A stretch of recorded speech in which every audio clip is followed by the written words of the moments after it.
नांदेडच्या देगलूर बिलोली मतदारसंघातील काँग्रेसचे आमदार जितेश शांतापूरकर यांनी भारतीय जनता पक्षाच्या नेत्यांची भेट घेतलेली आहे। त्यानंतर त्यांचा पक्षप्रवेश होण्याच्या चर्चा नांदेड जिल्ह्यामध्ये होत आहेत। आपल्यासोबत माजी आमदार तथा देगलूर बिलोली मतदारसंघाचे नेते सुभाष सापणे आहेत। आपण त्यांच्याकडून याविषयी अधिक माहिती जाणून घेऊया। तर काँग्रेसचे आमदार जितेश शांतापूरकर यांचा भाजपामध्ये प्रवेश होण्याच्या चर्चा होत आहेत जिल्ह्यामध्ये, याबद्दल काय सांगा?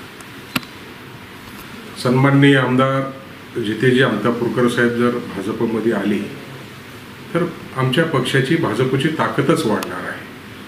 पुन्हा आम्हाला पक्षाला काही नुकसान होणार नाही, उलट पक्षाला त्याचा फायदा होईल।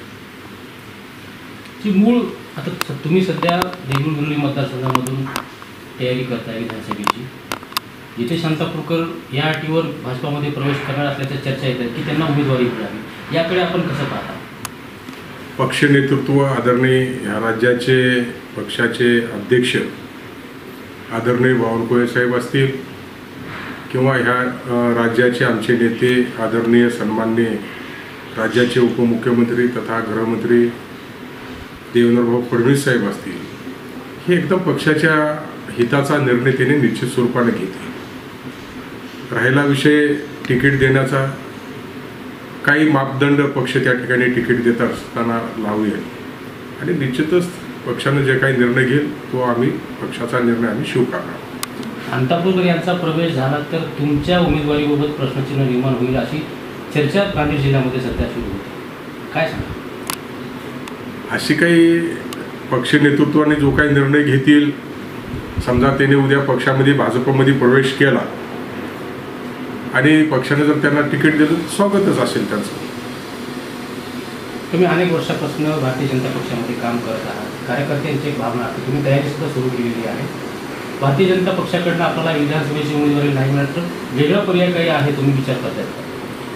आज पक्षानं माझ्यावरती खूप मोठी जबाबदारी, विधानसभा मतदारसंघ प्रमुख म्हणून माझ्यावरती जबाबदारी दिलेली आहे। काल झालेल्या लोकसभेच्या निवडणुकीमध्ये 1180 मतानं देगलूर बिलोली विधानसभा मतदारसंघातून आम्ही पक्षासाठी मायनस झालो आणि पुन्हा एकदा पक्षानं माझ्यावरती हीच जबाबदारी विधानसभा मतदारसंघ प्रमुख म्हणून जबाबदारी दिलेली आहे। आज मतदारसंघात काम करत असताना जो काही निधी आमदारांना दिला जातो तो निधी आज पक्ष माझ्यामार्फत मतदारसंघातल्या विकास कामाला निधी दिला जातो।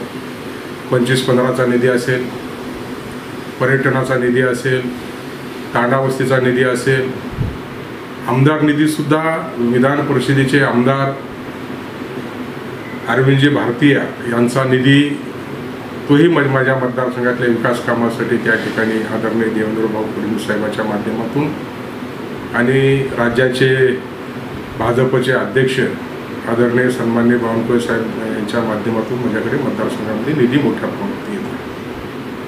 आज आमच्याकडे उद्या विधानसभेला सामोरे जात असताना पक्षाची जी बांधणी आहे, बूथ प्रमुखापासून बूथ प्रमुख आहेत आमच्याकडे, बूथची कमिटी आमच्याकडे पूर्ण झालेली आहेत, शक्ती केंद्र प्रमुखाची आमच्याकडे कमिट्या झालेल्या आहेत। पक्षाने जी जबाबदारी जे कामं आपल्यावरती सोपवलेली होती आमच्यावरती, ते कामं आम्ही बरोबर व्यवस्थितपणे आम्ही पक्षाची कामं केलेली आहेत आणि मला विश्वास आहे की उद्याच्या विधानसभामध्ये उमेदवारी पक्ष निश्चित स्वरूपानं मला देईल। मला जरी नाही दिलं, ज्यालाही पक्ष उमेदवारी देईल आम्ही त्याचं काम करायला आम्ही तयार आहोत। शांतापूरकर यांनी भाजपा नेत्यांची भेट घेण्याअगोदर तालुक्यातील जे भाजपाचे पदाधिकारी आहेत यांच्यासोबत चर्चा केल्याची माहिती मिळते, आपल्यासोबत काय अशी चर्चा झाली का किंवा काय बोलणं झालं? नाही, माझ्यासोबत आणि शांतापूरकर साहेबाची अशी आमोरासमोर बसून काही भेट झाली नाही, चर्चाही झालेली नाही, आम्ही भेटलो सुद्धा नाही। देगलूर बिलोली मतदारसंघाचे आमदार जितेश शांतापूरकर हे भाजपाच्या वरिष्ठ नेत्यांच्या संपर्कात आहेत आणि ते लवकरच भाजपमध्ये प्रवेश करणार असल्याच्या चर्चा आहे। एकंदरीत पाहता येणाऱ्या विधानसभेमध्ये उमेदवारी भारतीय जनता पक्षाकडनं कुणाला उमेदवारी मिळणार याकडे सर्व जिल्ह्याचं लक्ष लागलेलं आहे। यशपाल भोसले, TV9 मराठी, नांदेड।